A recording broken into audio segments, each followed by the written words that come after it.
यवतमाळमध्ये सुरू असलेल्या पावसामुळे घाटंजी तालुक्यातल्या सायफळ पैनगंगा नदीच्या पुलावरून पाणी वाहत आहे। तर पुलावरती पाणी आल्यामुळे वाहतूक ठप्प झालेली आहे। त्याचबरोबर पैनगंगा नदीच्या पुलावरील कठडे हे देखील वाहून गेलेत।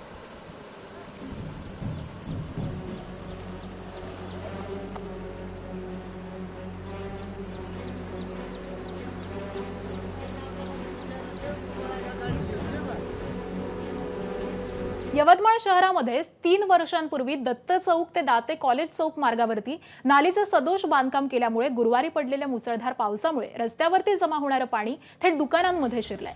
जोराचा पाऊस झाल्यामुळे रस्ते जलमय होऊन तिथलं पाणी अनेक दुकानांमध्ये जात असल्यामुळे इथले व्यावसायिक त्रस्त झालेले आहेत। हा मार्ग तयार होत असताना स्थानिक व्यावसायिकांनी या कामाबद्दल आक्षेप नोंदवलेला होता।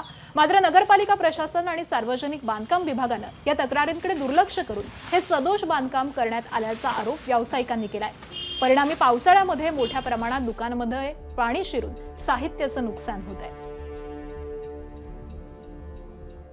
पूर्ण रोडचं पाणी आतमध्ये येऊन राहिलं, म्हणजे रोडवरचं जे पूर्ण धार तिकडून ते नाल्याला पाणी पूर्ण नाल्या पूर्ण पॅक झाल्या आणि नाल्यावरचं जे आता रोडनं जे वाहत चाललं ते पाणी पूर्ण इकडे आतमध्ये जेव्हा 4-5 वाजता पाणी नाल्या पूर्ण दुकानमध्ये आतमध्ये होत होते, तेव्हा ते मोटर 3 मोटर 4 मोटर छोट्यावाला लावून पाणी कंट्रोल होत होतं। आतापर्यंत पाणी निघाचं आहे अजून आणि पूर्ण पाण्याच्या पूर्ण त्या ह्याच्यातून धारा चालूच आहे। एबीपी माझा, उघडा डोळे बघा नीट।